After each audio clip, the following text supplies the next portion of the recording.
Hello, I'm Zaki. I've been your MC. I'm going to give another talk on chain abstraction. So I guess what I'll try and do in this talk is sort of kind of pull together a lot of the things that we've heard from the other talks, though I think we've had a relatively good interaction, sort of aggregation of this. I do think in many ways, like this whole industry sort of consolidation around chain abstraction has been a little bit of a psyop that I have been conducting for the last few months. I sort of came to this conclusion that chain abstraction would be a good framework for getting the industry to sort of focus on what seems to me to be the last remaining problem towards sort of mass adoption. And so we are doing a bunch of chewing glass right now across a number of different projects, many of whom have been speakers, many of whom participate in the Cake framework, maybe lots of working groups, et cetera. But like, there is a destination, there is an end goal. So the point of chain abstraction is to make these sovereign infrastructure usable. So easy to use app experiences across sovereign infrastructure. So so people ask, where are the applications? In my mind, and from sort of my experience working in this industry for the last decade, we have basically 5 use cases. Payments, volatile assets, leverage, yield, 4. These 4 assets, payments, leverage, yield, and volatile assets. These are our sort of 4 key things. And I'm always excited about the possibility that our industry will find like a 5th thing or a 6th thing or a 7th thing. And maybe chain abstraction helps us get there. But one of the big points that I've experienced a lot is that in the current world, delivering those 4 products to end users is still really hard. We still provide massive barriers to users when they want to. And one of the problems is that developers frequently find themselves in a situation where, as long as they are operating in sort of the paradigm of user control, self-custody, et cetera, developers can't really express using the current set of tools, smart contracts, bridges, intents, et cetera, actual solutions to the problems that their users are facing. So this is what we're trying to do. We're trying to make developers more expressive. So what are we building? And by we, I mean largely, like, I'll take this in like the most expansive set. Like basically every blockchain dev, every app dev, what are we all trying to solve? So one of the most sort of persistent problems has been dealing with asynchrony. So an example of an asynchronous sort of experience, let's say take Sommelier. So Sommelier is an app. Users deposit into vaults. They deposit into vaults. Once they deposit into vaults, their assets start earning yield. Eventually, they may want to change their capital allocation. They withdraw funds from vaults. What do we currently present to users? So in the first generation of, you have this asynchronous interaction where users deposit, the strategist comes in, sends a set of transactions, interactions with the Sommelier protocol, and that results in assets getting deployed. Users don't really have to deal with that. The sort of deposit workflow, because we went out and made our deposit workflow integrated into all of the native chains, reasonably good. We can talk about some of the other challenges there. But what we've had as a sort of persistent problem is when users withdraw. So first generation withdrawal was if the strategist would maintain a buffer that could be instantaneously withdrawn. If you wanted to make a larger withdrawal, because all the capital is deployed, you would like join a Discord channel or send a message on Telegram, and we would let the strategist know, hey, like a user wants to withdraw this much, can you make the buffer bigger? Huge coordination problem, super terrible user experience. People hated it.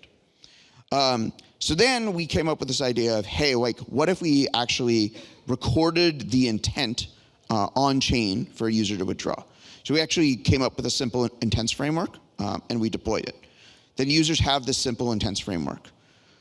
Well, users typically want to, when users want to withdraw funds from Sommelier, they typically want to do something else with it. They might want to go deposit another protocol. They might want to withdraw to a centralized exchange, et cetera. And the current user experience is, well, you have to keep going back to the site and check, or like looking in your wallet, checking whether or not your intent has been fulfilled. And it might take up to 24 hours, sometimes longer. Sometimes you have to ping someone because your intent didn't get filled. This sucks.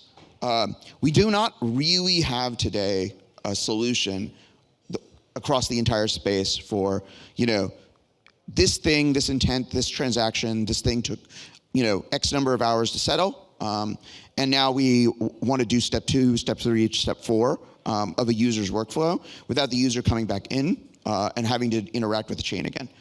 This is, I think, essential. So I think of like the work of teams like Agoric and their ability to, and like Agoric is like extremely focused on this idea of asynchronous smart contracts. They have this new idea called orchestration. There are other potential solutions like Capsule is another team that I work with. They're working with on this idea of sort of scoped permissions for the wallet. So like you can delegate to your wallet the ability to do something limited. Agoric is like you delegate to a smart contract the ability to fill the rest of the workflow.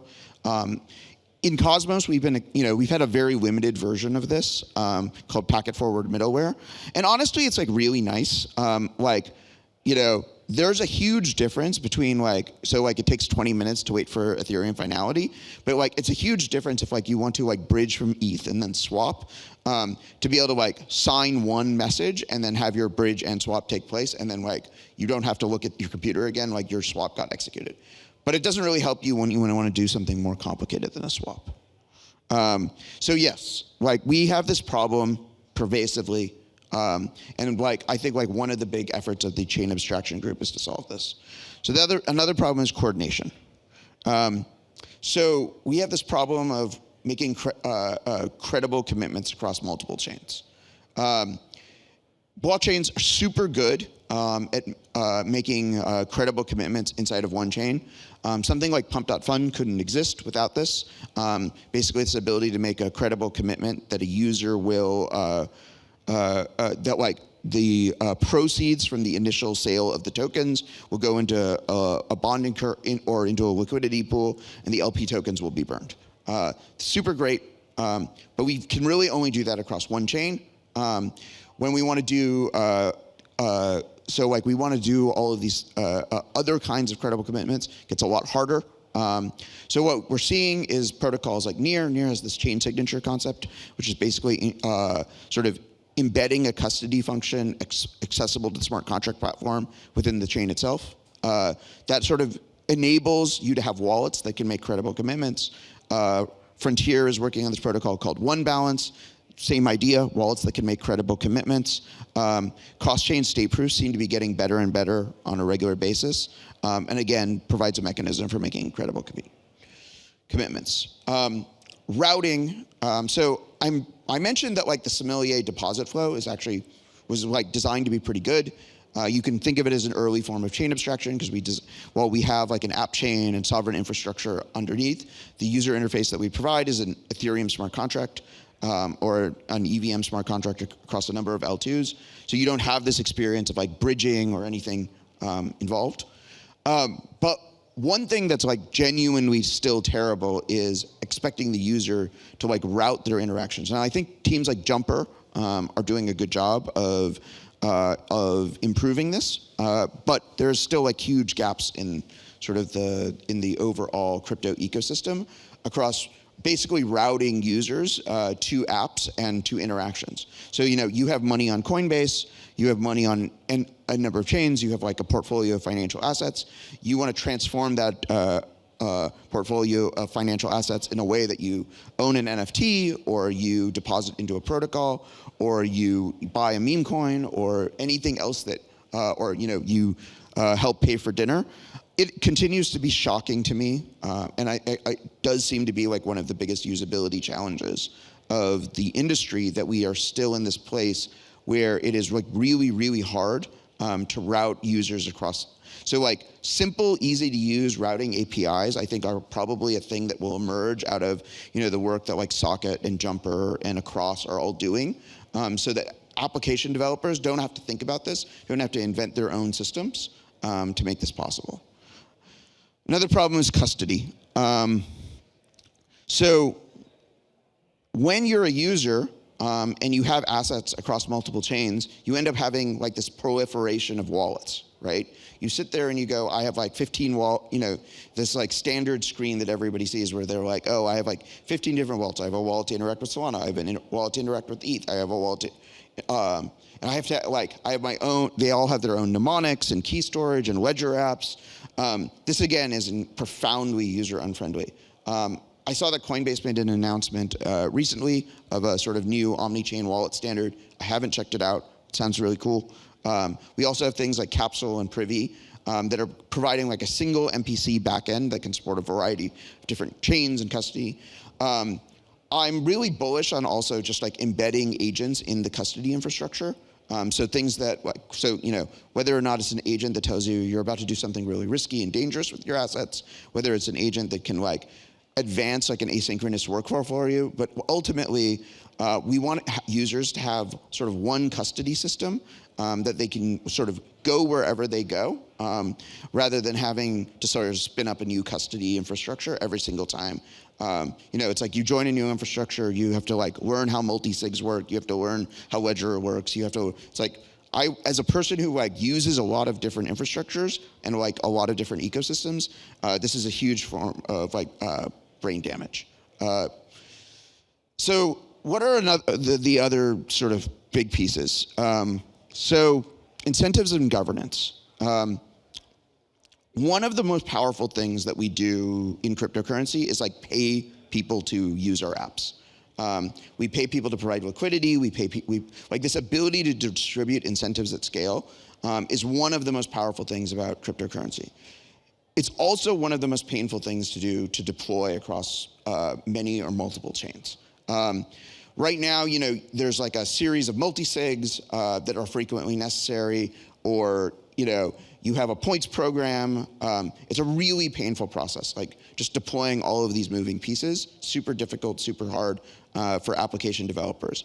And if you can't take advantage of the like most powerful capability of sort of blockchains, this ability to like direct user incentives at scale, we're not going to be able to like sort of achieve this like sovereign multi-chain modular future.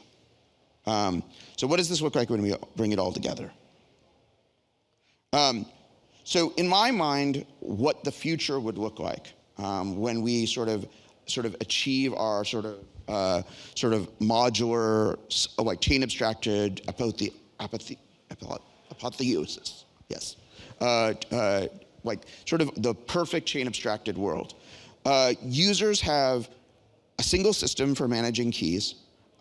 Maybe wallets, transaction formats will always be changing. They will always be unique in different formats. I don't think that ever goes away, but like ideally, multiple forms of custody support a single sort of key storage back end that uses sort of multiple forms of recovery. Most apps can see users' balances across not just potentially just like self-custody Web3 infrastructure, but also centralized exchange accounts, et cetera, and provide you like really good routing. Like this is the easiest way for you to get assets here, just sort of in the standard app interface. So the idea of like an app interface, it becomes more like plaid for Web3. And finally, you kind of end up in this world where incentives are just as easy to deploy on just one chain, and like governance is just as easy to deploy and sort of extend across multiple chains and multiple ecosystems as it is to have on one chain and one ecosystem. So I think we can get there. I think we're like 1 to 2 years away. I think that if we get there, we end up in a place where the core things that we have product market fit for in crypto, volatility, leverage, yield, and payments, are actually accessible to like billions of people. And then hopefully, this is an infrastructure in which the discovery of like the fifth, sixth, seventh thing that people love to speculate about where will the apps be becomes possible and achievable. So thank you very much.